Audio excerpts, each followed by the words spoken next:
Hi, and welcome to How Humans Heal. In this episode and video, I'm excited to introduce you to Deirdre Bloomquist. She is a functional nutritionist and expert in toxicity, specifically how toxins can impact fertility as well as risk of high-risk HPV virus. She is the owner of Always Growing Wellness, which is a virtual holistic nutrition practice. And she is author of Toxic Infertility, Detoxification Solutions to Improve Natural Fertility. Thank you so much for joining me today, Deirdre. Yeah, I'm so excited to be here and be chatting about this with you. It's so important. And I'm so glad to talk about toxins, toxicity. What are the toxins that we're being exposed to that we may not even realize we're being exposed to, and what impact could they have on our health, as well as if you start to think, hey, maybe I'm going to do a detox, but then how do you choose which detox to do, how to do it safely, how to not make yourself feel worse in the process. So and what a huge impact it can have when you do an effective detox, right? How much it can improve your health. But what would you say? It's important. I mean, because I'm, as a naturopathic doctor, I help so many people with detoxification as well. And sometimes when people say, oh, I'm going to do a detox, at first I'm like, whoa, wait a minute. Because there's a lot of detoxes out there that are just the latest trendy thing. So talk us through, like, how did you start focusing in on this area, and what are you finding is what people are coming to you for help with related to toxicity? Yeah. So, this all kind of started with my little boy. And when he was born, I had done a lot of work to make sure that his gut health was in a good spot. I knew how important gut health was, and I wanted to set him up with the best possible set of cards for life. And, I felt like I had done all the right things. I hadn't needed to take antibiotics for a number of years. He was born at home. He was breastfed. Like, I did a lot of things thinking about his gut health and setting him up. And then when he was about 9 months old, he started developing eczema on his chest, and it very quickly turned into a full body, very angry eczema. Oh my God. I did all the things as a first-time mom. I went and talked to his pediatrician who was integrative and asked, what should we do? She agreed it had to do with gut health. We did allergy testing. Nothing came back. And basically, from a conventional perspective, I was left with, you can put a steroid cream on it and maybe he will grow out of it, sort of thing. And I just felt like there had to be more. And I was using a lot of these tools and testing on adults, but I'd never worked with kids. And so I decided to do testing on him just to see what would come back. And so I did stool testing and saw that he has huge imbalances in gut health, lots of bacteria. He had parasites come back, and was very shocked because I had done all of these things. Mm-hmm. And so I started asking more questions about why could this be happening? And in looking at toxin testing on both of us, I realized that he had actually inherited a lot of the toxins that I had been exposed to over the course of my life. So things like mercury and amalgam fillings that I had before I had gotten pregnant, mold that I had been exposed to prior to conception because we weren't actually living in a home where there was mold. And so I realized that he had a huge toxin burden that was resulting in a lot of pathogen overgrowth in his body. We addressed them, and within the course of just 1 month, his eczema completely went away and has never come back. And so I started diving more into the research and looking at all of the systems that I knew could negatively impact fertility, and looked at all the ways that toxin could be impacting those. Things like gut health, the thyroid, our liver, all of these parts that we know are so important when we think about fertility, but then tracing it back to how different toxins that we're all exposed to at some point in our lives are causing dysfunction in those organ systems as well. And so now what I've done is in our practice for fertility is looking at assessing toxin burden and how that's impacting women's bodies, but also men's bodies, thinking about egg quality, sperm quality, and how that is influencing pregnancy outcomes. So we see, a lot of people who have miscarriages come in, and we're thinking about how are toxins contributing to this and what other organ systems are playing a role as well, so that we can not only help couples conceive to grow their family, whether it's a primary or a secondary infertility case, but also be thinking about healthy pregnancies, good birth outcomes. We know that birth is a hormone facilitated process. And so hormones aren't just important in the conception phase, but then also thinking about how this impacts the next generation of kids too, so that they aren't kind of behind the 8 ball in terms of inheriting all of our toxins as well. It's such a good point. That's the thing. You start to realize, wow, what we can do today to help women even before they get pregnant, or even children, if we start to see symptoms, so that it can have a positive influence on the rest of their life and future generations. And there's so much we can do to help with this. I see this too, the history of frequent miscarriages, like you mentioned, and we have to start asking why. Right? It's about that. If we never ask why, then we just keep having miscarriages, or we keep having fertility issues, or we keep having other health issues, but we never started looking for these kind of like invisible toxins. So let's go in a little bit more to some that you mentioned, for example, the metals and the mold toxins, because I also find those are the two most common that I identify in patients. You mentioned in terms of the metals that you had amalgam fillings in your teeth. So I think that's one of the first questions I would ask anyone listening is, do you have any amalgam fillings in your teeth? Because if so, then there's a possibility you could have some metal exposure. How do you usually talk to people about potential for metal exposure and or the amalgam fillings? Yep, absolutely. We're always training people for any amalgam fillings, knowing that they can often carry not only things like mercury, but also other heavy metals that are then being leached into other parts of the body. But there's a lot of ways that we're exposed to heavy metals as well. So, one of the biggest ways that I often see is through drinking tap water, for instance, depending on where you live in the country, of course, is going to vary. And you can always screen your home water system to see what type of, not only metals, but also chemicals and things that you're being exposed to. But that's one of the top ways that we're just consuming heavy metals, and we might not realize it. I think a lot of people think about heavy metals and mercury in particular as coming from fish like tuna, where they're being contaminated. And that can certainly be part of it, but it's often not the biggest factor. And so one, I think it's important to think about where you might be exposed in your life, but then also if you have the capacity to detox those things on your own, because I think everyone comes in contact with heavy metals, but they don't bother everybody the same way ultimately. So long as our detoxification systems are working optimally to be able to remove those, they're not then going to impact things like the immune system and the liver and the thyroid. Our body has the capacity to clear those as long as it has the right tools to do so. And that's such a good point that a lot of times people think, hey, I feel okay, or this other person in the household doesn't have any effects.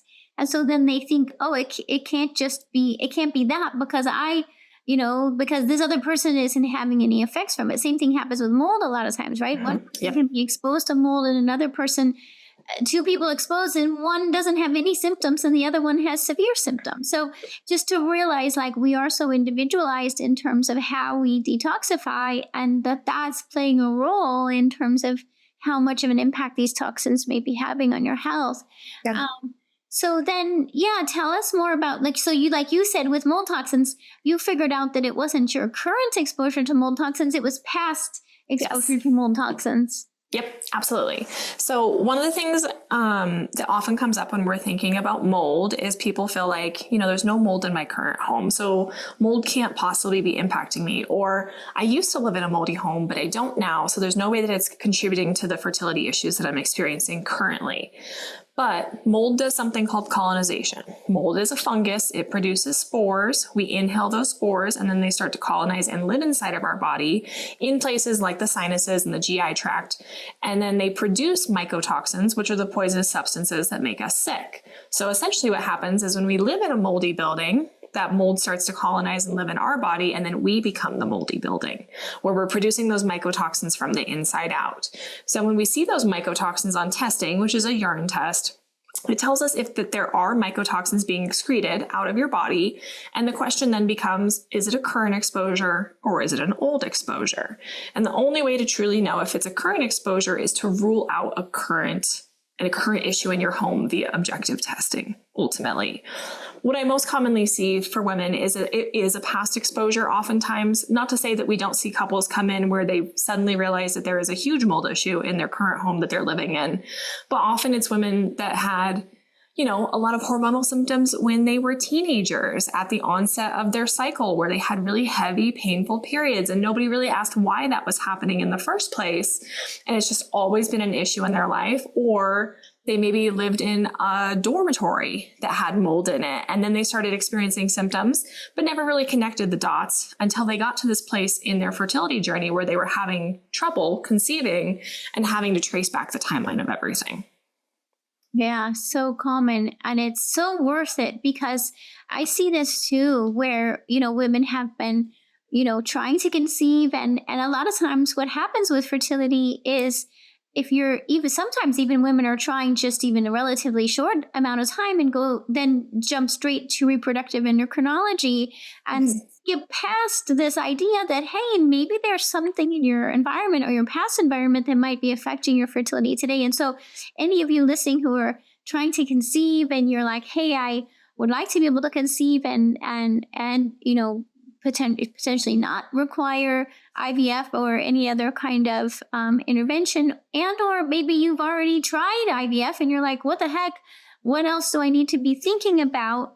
This is where Deirdre and I are like, hey, this is worth looking at, because we've both seen cases where we do the urine test that Deirdre mentioned, and we do something simple, first morning urine test, and it can show you if they're mold toxins. I feel like, we didn't always have that test. That test didn't exist. I think even only the past 5 years have we had that test available. Yep. Absolutely. And, we know when you conceive in that first trimester, the body goes into a pro-inflammatory state. But if there are different factors that are impacting the immune function, like mold is one of the most common ones that we see in my practice. And I'm sure it's similar for you, where mold is immunotoxic. And for some people, it suppresses their immune system. And for some people, it upregulates it, where they're having inappropriate immune responses to different things. It's a whole MCAS situation. Yes, absolutely. Yes, exactly. We're seeing a lot of MCAS, a lot of histamine reactions.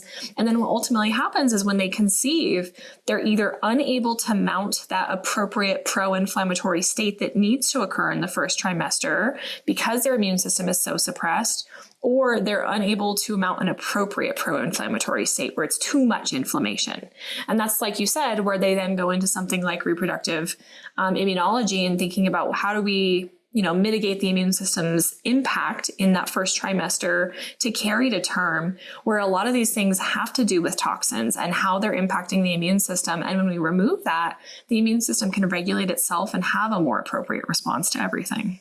But you're probably not going to hear about it from your OB, your gynecologist, even the reproductive endocrinologist. They're not likely to mention mold toxicity. So this is testing that's not at the standard lab. It's a specialty test, right? So we need to have someone like Deirdre or I order it for you and be able to get. But then you can have, like, in a single test, and it is not $5,000. It's probably around $500. But then you can see, are there mold toxins? And I always say to women, from my perspective, it's so worth it to invest $500 to find out, because then we can guide you through a detoxification protocol. So let's talk about that a little bit. Like, what is, helping women to know what that looks like? Because sometimes it's like and I think it's smart to say, I always say, I'm not going to do a test if I don't have a good treatment. Yes. And I'm not going to do a treatment unless it's likely to be successful and effective and not make things worse. So I like women to know, hey, this is a scenario where we can do a test, find out if they're toxins, and then we can do an effective treatment that doesn't cause negative effects. So tell us more about that, so women can feel like, okay, this is worth considering. Yeah, absolutely. So I think the first thing worth mentioning is that detoxification looks different for everybody, depending on the type of toxins that you are either being exposed to or you have accumulated over the course of your life. And the first step is always looking at what levels of detoxification have been impaired and supporting those systems. So keep in mind that when we're testing for mold and heavy metals, often we're using a urine test. which should tell us that everything is going through the urinary tract and the kidneys. So this is one of the big organ systems that gets impacted and likely needs some support. But it's also going to be things like liver and drainage, making sure that we're having regular bowel movements. So common with people who have mold toxicity to have really stubborn constipation, even if it's always felt like that for your whole life, because it changes the motor migratory complex. And we need to make sure that we're eliminating not only toxins that we're being exposed to, but then also the endogenous toxins that our body is producing on a daily basis as well. That's step number one. And it's going to look a little bit different for everybody depending on what symptoms look like and testing and looking at the current state of liver and kidney function. Then from there, it really does depend on what comes back. So, a lot of people are familiar with heavy metals. And to your point, one of the most common things I see when people are concerned about heavy metals is like, I'm just going to go take a heavy metal binder like a zeolite to get rid of it. And it can be really dangerous to jump into something like that without the appropriate prep work to make sure that your body's capable of withstanding that. That might be part of your clinical picture to use something like a zeolite, but what we know about different toxins like mycotoxins and heavy metals is they're not all bound by the same things. And so it's very important to have the data to know what your body's dealing with so that when you have a protocol put in place, you know that it's going to be effective. Actually, we're not just throwing spaghetti at the wall and hoping that it works. And they're all so often there's so many binders out there, binder products, and they get a lot of marketing, and so it's flashy and it sounds good. It's like, yes, I'm going to just take a binder, but what we're saying is you got to get not all binders fit all toxins. You have to get the right binder for the right toxin for your body. Yep. Absolutely. And what happens oftentimes if you jump into a binder and maybe it helps, maybe it is hitting all the right notes, but if you're not prepared to withstand that type of binder, you can actually feel way worse while you're using it and potentially be moving different types of toxins that your body has worked so hard to sequester in certain tissues in order to keep you safe.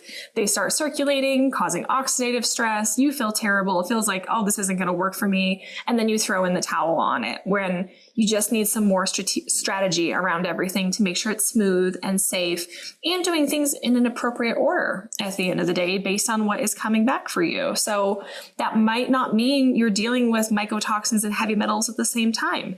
Maybe you're doing one at a time based on what came back for you and what your body is able to tolerate. It really does need to be different for everybody. But the way that we usually do it is we're thinking about phases of things, doing some prep work, thinking about anything that's happening from a pathogen perspective, what's happening with heavy metals, what's happening with mycotoxins, and doing it strategically to start taking some burden off of each body individually. I completely agree that the prep is so important. A lot of times people find out that we have toxins and then we're tempted to just be like, okay, let's get it out fast. And the thing is, that's human nature, I think, is like, let's just deal with it today and be done. But it's really doesn't work that way. It's because a lot of times when we jump in too quick and too much at once, like you're saying, then you just feel worse. Then you're more likely to be more negatively impacted by the toxins, but also you're more like, so if you start a detox and you've got headache and you're feeling anxious or you're feeling fatigued or you're feeling nausea or you have diarrhea or anything worse, basically, then you did too much too fast. And yes. Right. It's like back off. And then that's when we've learned the hard way to say, okay, I know you want this gone today, but it's really better to make a plan. Like you're just saying, make a plan, go, let's pace ourselves and let's go little by little and listen to your body along the way, right? Because then we can modify. It's not a one size fits all. Yeah. Yep. Absolutely. And I would say most of the couples that we work with are working through detoxification anywhere from 4 to 6 months, which is a very fast timeline all in all, but it can feel like so long, especially when you want to try to conceive and you wanted a baby already in your arms, but it just takes some patience and working through things strategically so that we can do things safely and then clear you for conception. It is so worth it and especially too, when I'm working with cases that, let's say, have positive HPV and maybe abnormal cells, and they know they want to try to get pregnant, and then they realize, oh, wow, I've got some gut dysbiosis or leaky gut, and now I've also got some toxin exposure, and you start to go, oh, in one way of looking at it is, oh my gosh, what am I going to do? I really wanted to be on this pregnancy path, and these things are coming up in my way.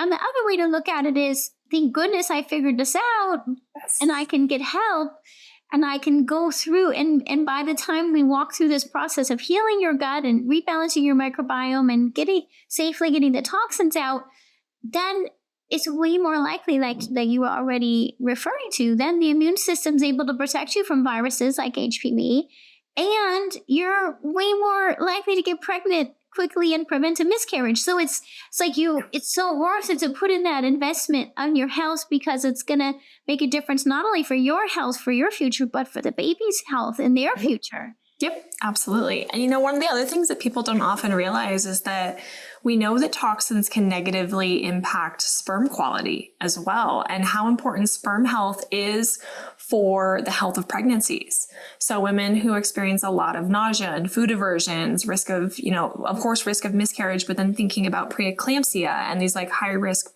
pregnancies, a lot of that comes back to sperm quality. And so when we're seeing abnormalities in motility and morphology, we're still coming back to toxin burden. It affects men much in the same way, even if they are not always as symptomatic as women are, because of the way that hormones are so different between men and women, but it certainly does impact them as well. And so thinking about both sides of the fertility picture is really important let's make sure that the environment for babies' first days of life is in a good spot, but then also knowing how important the genetic expression is, how that's going to influence the health of the pregnancy, and ultimately everything beyond that as well is so important.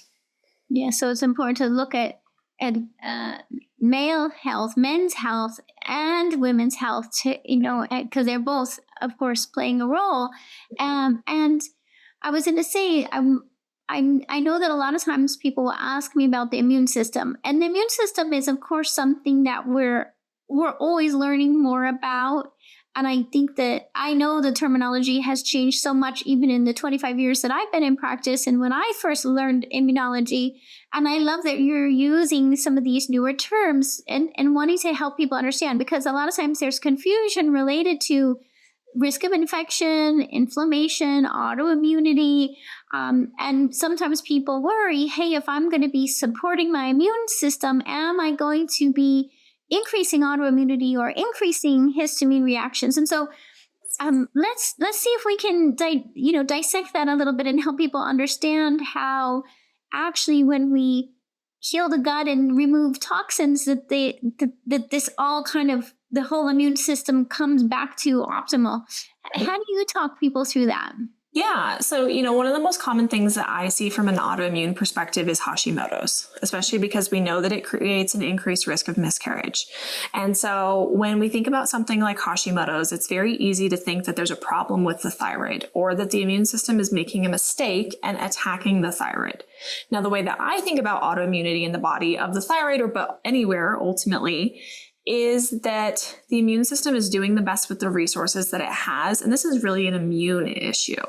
And so we need to ask, what is the immune system so upset about in the first place? And in the case of the thyroid, oftentimes these antibodies that are being produced in the form of developing Hashimoto's is going in and trying to clear something from the immune system and take that burden off of the thyroid. Now, in the process, damage can certainly be done to the thyroid. But if we figure out what's actually happening to the immune system by looking at gut health, looking at toxin burden, and removing that, we create more of an appropriate response. So we know that the majority of the immune system resides in the GI tract. If there is an imbalance between beneficial bacteria and pathogens in the gut contributing to that leaky gut and permeability, we know that you're more likely to have food sensitivities or even develop things like food allergies. And so when we can reduce that, it means that you're less responsive to food. Your gut health improves drastically. The immune system in the gut responds properly, and then we can have an appropriate response to things. So, not uncommon, I'm sure you see this too, autoimmune conditions can be put into remission where they're no longer presenting on testing because the immune system is no longer on high alert and mounting a response when we take care of what was actually impacting your unique immune system in the first place. I've done a lot of detoxes over the years, and many of them made me feel a lot worse. Not only that, but I've had a lot of patients come in and tell me how after doing a detox, they have a stomach ache and headache and they can't sleep and they're feeling anxious. And I'm like, I can't just recommend that my patients do a program that's going to make them feel worse. So I finally decided to design my own detox program. It's a 14-day detox program that's not like other detox programs out there in several ways. One is that I'm focused on helping you to get the toxins out in a safe and effective way using nutrients, antioxidants, and supporting our natural detoxification pathways in the body. Also, I'm helping you to decrease your exposure to toxins by learning the ways that you've been exposed to toxins and how to change your day-to-day lifestyle to decrease your toxins over time. And I'm helping you to look not just at chemical environmental toxins, but also emotional and energetic toxicity. And yes, it's possible to accomplish all of this in 14 days. I have so many patients who have done the 14-day detox and report back to me how much better they feel. And I think it's also because I help you to know what to eat. You are getting adequate food that tastes good, plus protein shakes that I developed that are good for your body, that your body knows how to use these nutrients and take them in and use them to help you safely detoxify without feeling worse. Also, I help you to balance your blood sugar levels, get better sleep, and introduce things like meditation, biofeedback, and other types of stress recovery into your day-to-day routine. So I just am so excited about it. I want to make sure you know about this 14-day detox. I'm going to put the link. You can find it at drdani.com/detox-program. But I'll also put the link below so you can find the 14-day detox program at drdani.com. I look forward to guiding you through this detox so that you can actually feel better on your way to better health. Exactly. And to know that the immune system, because usually when you go to most practitioners, they're not going to talk about autoimmunity as being able to be reversed. And even with MCAS, the main treatment is antihistamine. So it's all just, how do we suppress the immune system? How do we suppress the allergy response? How do we suppress the autoimmune response? And so this is likely, of course, it's not to say that that's not helpful. I mean, if you need it, then you've got to take those treatments. But where we're coming from is from a functional medicine perspective, we're going to say, okay, yes, we can use suppressive therapies as needed. But what if we also figure out why is the immune system, like you said, why is the immune system all flared up and upset? How do we take away what's the underlying cause that's pushing the immune system in that direction? And by doing that, then the immune system can reset. I think about it like, because the immune system really is there to protect us from infections and foreign substances. So if it's like, then the immune system can do what it's meant to do, which is fend off viruses, fend off bacteria, even protect us from mold in a healthy way. With stress exposure and toxin exposure, it gets shifted into this other pathway. So, yep, absolutely. And ultimately, when we take that type of burden off and the immune system is able to mount an appropriate response, then it can keep these more chronic infections in dormancy and keep them in check. And so, we do see a lot of people who come in and they're concerned about things even like Epstein-Barr, I have HPV, and we're thinking about, okay, what's happening with the immune system as a whole? How do we, from a nature perspective, how is our body meant to function and coexist with these types of infections and do so in a way that doesn't make us symptomatic long term? And I think we just need to be looking more to, the fact that all of us get exposed to toxins at some point in our lives. None of us are immune. And the goal is certainly not to have zero exposure. You will drive yourself crazy if you do it from that perspective. But knowing if you have an overabundance or a burden or you've accumulated things, or if your detoxification pathways are just impaired at this point in your life, supporting that makes such a huge difference for rebalancing everything. I love that you're saying that, because it's not like we're going to live in a bubble and have zero. We're going to have there's toxins in our air, our food, our water. And yes, we can put every effort to reduce our toxin exposure. And if we realize based on our symptomology or health history that there's an overabundance of toxins, we can support detoxification. And then we want to prevent it from happening again, which reminds me to mention that there is also urine testing for other toxins like plastics and solvents and glyphosate for that matter. So if sometimes we're also testing for those toxins, right? And helping to get them out. Mm-hmm. Yep, absolutely. BPA is actually one of the top toxins that I see impacting fertility. And we know that it can contribute to the risk of miscarriage. So not uncommon to see it with women who have experienced miscarriage, whether it was natural conception, but also we see it a lot with women who have conceived via IVF as well. But it is essentially an endocrine disruptor, and it changes the way that hormones function. And so even if your hormone output looks fine on paper, looking deeper to toxins can be a huge factor. You can look for phthalates and parabens, plastics, pesticides is another huge one, especially I see pesticides be a bigger factor for men in particular, knowing about things like atrazine and the way that it changes the production of testosterone and estrogen in men in particular, does the opposite effect for women. But screening just to look at what is impacting your body, especially if you're just not getting answers anywhere else, or you just feel like there is something that's happening, even if everything looks okay on paper and you're just not able to grow your family. There's often answers. It's just a matter of looking a layer deeper. This is often also associated with endometriosis. So anyone who's been diagnosed, you have endometriosis, I would also be thinking, okay, where's the toxins? Because it's often underlying. Yep, absolutely. We see a lot of mold with endometriosis. And so, earlier how I was talking about when women start cycling and they have very heavy and painful periods, well, you may not have been screened for endometriosis at that point in time. But often what happens is we go back in their childhood. Yeah, they lived in a home where there was mold, and they maybe did spermidation, or they just never, it was in the crawl space and we just ignored it. We didn't go down there, or whatever it was.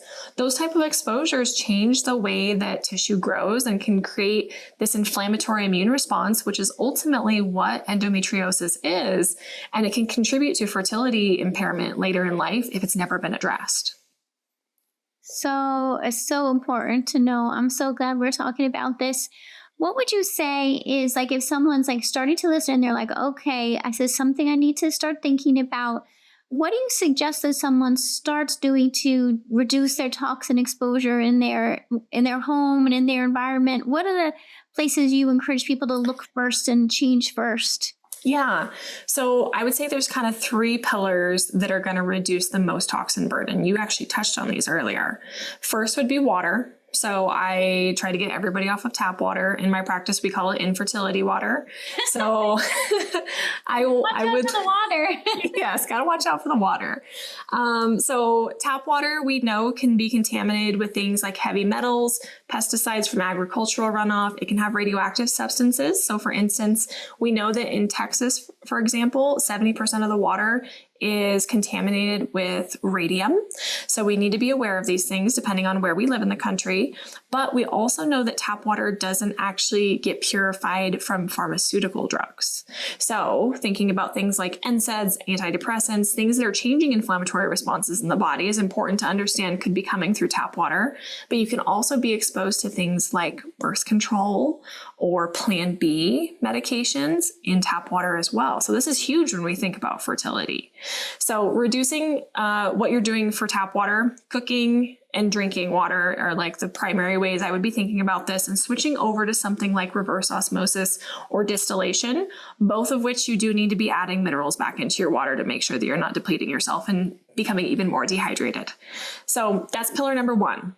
Pillar number 2 would be air quality. So especially since 2020, a lot of us work from home and spend a lot more time at home, meaning the air quality in our homes is crucial. And a lot of research shows that air pollution in our home, or the air quality in our homes, is often worse than outdoor polluted air. Combine that with the fact that many, if not all, homes have some level of mold, and many do have toxic mold. If you have musty smells, but it's not always going to be musty. If you know that there's any water damage or old mold in your home, it's worth considering. But thinking about air purification at home is a huge way to reduce the toxin burden. This is really important when we think about mold, because mycotoxins are so small that they go directly into our bloodstream via the lungs. They don't get stopped in any way. And so they can make us incredibly sick And fortunately, now we have so many air purification systems that remove mycotoxins and mold spores from the air in a big, big way. So we can drastically reduce what we're being exposed to and breathing in. And then the third way is via food sources. So thinking about eating organic as much as possible and reducing the consumption of pesticides and herbicides. And then also just understanding where your produce and your meat is coming from, getting to know farmers locally and what they're feeding their animals, how they're being treated and raised, gives you a big leg up in terms of not only eating non-processed foods, but making sure that the foods that you are eating are being exposed to the things you want them to, and there's no hidden sources there. So those three pillars cover a lot of different bases and are going to reduce toxin burden in a big way. And then of course, from there, people can go into, personal care items and making swaps and cleaning products and all of those things. But I think oftentimes when we talk about toxins, it can be so overwhelming that there's just so many different things that we can change. And it feels like everything's hurting me, so I might as well just not worry about it. So I think by focusing on those big three things, you're going to reduce toxin burden in a big way. And then if you want to go through all the personal care stuff, you certainly can. Or like little by little, as you run Yes. out, and replace it with a new one that's a more non-toxic brand. Yep. Absolutely. And then in terms of the strategic detoxification that we're referring to, I'm always liking to emphasize that we can do that most times, all with nutrients, antioxidants, herbs. We can do it with natural substances. It doesn't have to require a chemical substance or anything that has side effects or withdrawal symptoms. So tell us more, how do you describe how that looks when you're guiding someone to a detox? Yep, I absolutely agree. Everything that we recommend is going to be food, lifestyle, and supplement based. And this is all holistic. Does not have to be medication unless it makes sense for you ultimately. But when we're using herbs, we get to work with the way that the body ultimately knows how to function and support it. So the way that I think about toxins ultimately is when we can remove things that don't belong in the body, we can then allow for everything to rebalance. And this can really be very seamless. Herbs, nutrients, working with more food as medicine ultimately is a really more gentle way to support our body, and it's really natural and innate ability to heal ultimately. I'm a very firm believer in our bodies know how to heal. We just need to give it the tools to do so. And we can do a lot of that by using these tools that nature has ultimately provided for us. It's so amazing when we realize it, right? It's like, oh, it's right here. It's right here in nature to help us detoxify. Imagine that. And then we just need help with which substances for your body and even which doses for your body, and listening along the way, right? And there's even when it comes to antioxidants, there's, depending on which toxin we're trying to move out of the system, we might be choosing, for example, more glutathione or more NAC, or, so you'll start to hear these different antioxidants as ways to support. But I love how you emphasized right from the very beginning, we got to get your bowels moving regularly. So, because that's one of the main ways our bodies move toxins out is through the stool. So if we're not having a bowel movement at least once or twice a day, the toxins are sitting there and circulating. Yep, causing more damage, more oxidative stress, bigger need for antioxidants. Yeah, we have to be having bowel movements on a regular basis. It is truly critical, and I think something that people often overlook as for how important it truly is, especially because so many women in particular have struggled with constipation their whole life and they don't know anything different. But it truly is important for so many different processes. And there's ways to help. And then drinking, we have to drink enough water, but we want to make sure it's filtered water. Yes. And then we can also use sweating. Do you talk to your clients about sauna therapy a lot? Yep. Love sauna therapy because we do see a lot of mycotoxin illness and heavy metals. Sweating and sauna therapy is huge for this. So we do have a lot of people who will invest in an at-home sauna, which is great. Whether that's a heat, just a steam sauna with heat, or doing something with infrared therapy to get a little bit deeper into the skin. But we know that these types of toxins can be eliminated via the skin, and we have to be sweating. So to your point, this is another common thing. So many women's antiperspirants are really marketed towards never getting sweaty. And as women, I think growing up, we feel like, I don't want to be sweaty in my armpits. That's not normal. So we try to hide it. But what we don't realize with antiperspirants is they contain aluminum. Aluminum is what makes it so that we don't sweat. And so that's one more way that we are being exposed to heavy metals, and we can actually absorb the aluminum in our armpits at greater rates than you might realize from other exposure sources.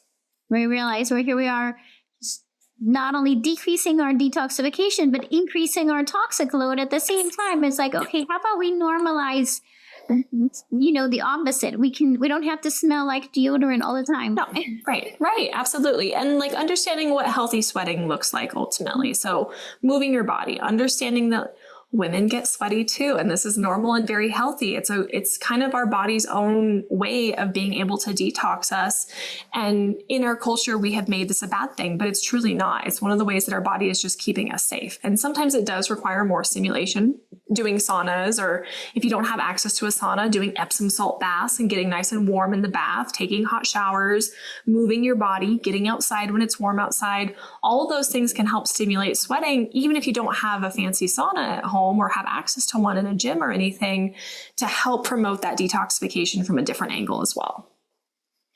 So what are the things that you would say to someone who's like, hey, if I'm thinking about doing a detox, what should I watch out? What would be the red flags for detox? Like, what would tell you, whoa, don't go there, back up, turn around, Yep. do it differently? Yeah, absolutely. Any big change in symptoms or any worsening of the symptoms that you have is a big red flag for me. So if constipation gets worse, headaches, really severe fatigue where you can't get through the day, changes in sleep, changes in mood, a lot of like irritability and anger are particularly what I see a lot of. If you're starting to see big changes even in the way that your menstrual cycle is happening in terms of length or heaviness, that can be a big sign that you're going a little bit too fast ultimately. Even changes in the skin. So I'll see a lot of women in particular who get really bad acne, or if they have things like psoriasis or eczema, it will flare as a response to doing detoxification too quickly. So the way that I'm really thinking about things from a toxin perspective is I don't want it to get worse before it gets better. I want to make sure that things are nice and smooth and you have systems in place and tools so that if things do get worse, you can, one, slow down, but then also support detoxification. So maybe that means, hey, we got to get into a sauna more. Or if you're doing things like coffee enemas, what's the frequency that we're doing things like this? Are you continuing to use all of those preparatory supports to make sure that we're moving things out? Increasing antioxidants in the diet can be huge, making sure that we're hydrated. We always forget that all detoxification is reliant on hydration. So if we're getting dehydrated, which is super common when we start asking more of our cells, we got to increase hydration levels and just support our body the way that it needs. And it just doesn't look the same for everybody. So there has to be some trial and error sometimes. And sometimes, again, it gets tempting to go for longer times of fasting or, increase your and so it's just being gentle with yourself and knowing, hey, it's common to feel like, hey, I'm hearing out here this trend where I can push, because we can push our bodies pretty hard. But if you start to get these symptoms that Deirdre's just mentioning, then that's where you go, whoa, that was too much for my body, because your body will tell you if it's too much too soon. Yep, absolutely. It will give you the communication as long as you are open to receiving it. And I think a lot of times with toxins in particular, like you said, we have this natural inclination to just like, I can push through this. I'm okay. I can withstand this. I can deal with being uncomfortable. But when it comes to toxins, it is a way more delicate dance because of how dangerous they can be when they're circulating in our body. And so it's important that we listen and just back up or navigate that a little bit differently to support ourselves. And in particular, I'm interested in your opinion on fasting, because certainly, of the fasting mimicking diet can be used for forms of detoxification and improving autophagy, for example. And so we see the science of it and we see where it can be done. And what I tend to tell people is we want to use those tools we need to look at your daily routine and your activity. And we also need to be looking at, it's this prep part, right? How are your adrenal glands doing? Because the adrenal glands make cortisol and adrenaline, and they are the stress responders. So if we go into too long of fasting or any other kind of detoxification that then triggers a stress response, then our internal stress response of cortisol and adrenaline is going to be activated. And that's often what's causing these symptoms, right? So we need to be like, how do we, if someone wants to be able to do fasting mimicking diet, then it's like, okay, let's plan that. When is there going to be some, like, let's make sure your adrenals are ready. And then let's plan a time in your schedule where you're going to have less on your task list and your to-do list, and you can put your body in a state where it can get the benefits of that type of treatment versus trying to do it in your regular routine. Yes. What do you say, Deirdre? Yeah, no, absolutely. I completely agree. And I think a lot of times it feels like we can just do all the things that we're normally doing. And in those situations where you want to be doing more fasting, or you know they're going to be putting more of a burden on your body to do some detoxification, I think it's equally as important that we understand that we need to rest and we need to be able to downregulate and not have as much on our plate, whether it's just mentally and using, cognitive function, but also how we're physically using our body. So for instance, one of the things that I'm often talking with clients about is, okay, you are an avid exerciser. You love moving your body. You like running. You like doing exercise like HIIT or CrossFit or whatever it is. We need to pull back on that and give our body some rest while we're putting more stress on the adrenals and increasing cortisol output so that it can do one job at a time. And we're not asking it to split resources and ultimately be low in every area. Another area that comes up to me is related to the MTHFR gene variations. And it's so interesting to me because this is often a gene variation related to fertility and miscarriages, miscarriage risk, as well as I look at MTHFR gene variations related to risk of abnormal pap smears and cervical cancer. And so there's this overlap, right, where we start to go, oh, and not everybody has been tested for an MTHFR gene variation, but those who have been tested or who are dealing with some of these issues, it may be worth being tested because we also know that when someone has an MTHFR gene variation, they're more likely to have what are called methylation issues, which can impact detoxification. So maybe you can speak to methylation a little bit too. Yeah, absolutely. So most commonly what we'll do is if we see a lot of heavy metal burden in particular, I'm thinking about methylation capacity. And we can see this play out in real time on common blood chemistry markers. So even thinking about something like homocysteine levels being elevated can be an indication of overall methylation capacity being impaired. That's going to impair the ability of your body to actually remove things like heavy metals based on its ability to actually utilize B vitamins and put them in the correct form for use.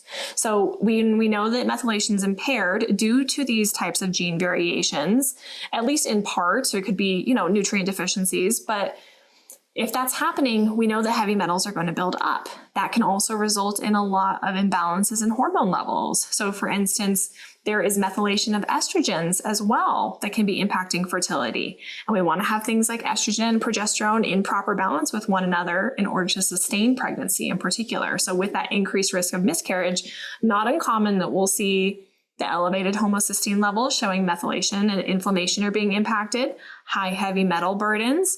They're not getting the correct form of a prenatal, for instance, where they can actually utilize all those B vitamins that they're taking. And instead, those are water soluble vitamins that we're just peeing out ultimately. And then thinking about how this impacts the risk of miscarriage and neural tube issues and everything in pregnancy as well. And this obviously impacts all detoxification. The liver is highly dependent on B vitamins. And so if we have one pathway in the liver that's being impacted, not uncommon that we see multiple detoxification pathways being impacted there. So a lot of toxin burden occurs very quickly. Yeah, I would say these B vitamins, they do so much good for us, including folate. Folate is the one we're often hearing about, vitamin B9 related to the MTHFR gene variation. But as you're pointing out, it's all the B vitamins come together I even refer to the methylation cycle as the B vitamin cycle, because all these B vitamins come together and that's where they do their thing. And as you said, it's so important, these B vitamins, and yet oftentimes women are told, oh, just take a prenatal, but we're not really learning, hey, let's make sure we choose a prenatal that has the active forms of these B vitamins in adequate amounts, because we really do need your body to have adequate methylation activity. and to start that even months before you're trying to get pregnant, right? Yep, absolutely. I'm glad you brought that up, because I think a lot of times what happens is a prenatal vitamin feels like something that you take when you are pregnant, but it needs to be happening pre-conception. So if you are planning on getting pregnant in the next year, you could start taking a prenatal vitamin now. Start taking those nutrients, building them up. A lot of people think that prenatal vitamins are for the baby, and they certainly do help, but they're really for mom, to make sure that mom doesn't become deficient, because our babies will deplete us if we have the resources, and ultimately we just suffer in a big way. So not only doing some preconception work can be really helpful, but also just want to mention here that I typically recommend that women are taking prenatals for at least 1 year postpartum as well, and if they are breastfeeding, for the duration of breastfeeding as well. Same concept here. We often think like it stops when we're no longer pregnant, but we need to build up those nutrients afterwards so that we're not in a deficient state. And then we can prevent some things that often coincide with postpartum, like hypothyroidism and everything. Oh, so I'm so glad you're mentioning that. And I always like to point out to women, as we're talking about prenatals, is one of the main differences between a prenatal vitamin and a multivitamin is iron. So prenatals usually have iron in them, and that's because there's an increased need for iron during pregnancy and postpartum. And so that's something that I would also, right, we've mentioned a few things you can do in regular blood work. You can check homocysteine in your blood work. You can check methylmalonic acid. And we can check your ferritin, which is your iron storage. This way we know if you need that extra iron. And or if you don't need extra iron, you could also use a really good multivitamin. But we want those nutrients that's either in a prenatal or a multi before, during, and after pregnancy, because then you just know you have this foundation of nutrients. A lot of times people think, oh, it's not going to do anything, or is it really worth it? But we see it as that's essential as a base that you build on, right? Yeah. We're missing that. We're now jumping ahead, and we don't have what your liver and your cells need in order for just essential daily metabolism. Yeah, absolutely. And to your point, I think this is why testing and understanding what's happening in your unique body is so important. And so if we can start doing that in the preconception phase, it also sets us up for success during pregnancy, postpartum, for the rest of our lives, so that when we are doing any supplementation, it really makes sense for our body. I'm a very firm believer in we got to know what's happening. So to your point, maybe not everybody needs iron supplementation. Let's actually take a look at what's happening in your body to determine what the best fit for you is, while we're thinking about, these big ideas in terms of let's get folate in its active form so that you can actually utilize it. But let's make sure that you have everything that you need. And testing is what's going to tell us that. And this is not necessarily testing, again, that you're going to get at the GP's office or the gynecologist's office. So that's where we're wanting you, so you can ask them for it. Sometimes sure, if you say to your practitioner, hey, I would like to get tested for homocysteine or ferritin or what have you, they could run the panel for you. Or you can look to work with a functional practitioner who can then help you get that testing, because it makes so much difference. Why guess and then find out later when you can get the right test and then have the information you need to. And whatever you learn through this process, I love that you're emphasizing that you're learning about your body. We don't come with an instruction manual. We have to figure it out as we go. And as you figure this out, you start to realize, oh, for my body, one person might need to take a little extra iron and another person doesn't. One person might need to take some more folate and another person doesn't, even if they have the same gene variation. So you really have to know your body and individualize it. And the testing can make a big difference. I love that you're offering this service to people. Thank you so much. I know you recently created a new guide that maybe I can share the link to if people want to know more about how you help and how they can get started on this path. Yep. Yeah, absolutely. So what I have is a new guide, and it goes through the different systems that impact fertility. So we'll talk in depth more about gut health, so thyroid, liver, mitochondria, and how those can negatively impact fertility, so that you can screen yourself for dysfunction in those areas to really hone in on what's happening in your body and areas that you might need support. I love it. Oh my gosh. Okay. So I can't wait. I'm going to put the link down below. So anyone listening who's like, I want to know this guide, I'm planning on getting pregnant and I want to dot all my I's and cross all my T's and get myself ready, which is what we recommend that you do. So we're going to have the link down below. You can get the guide from Deirdre. And is there anything else, Deirdre? I mean, I'll definitely share where people can find you online.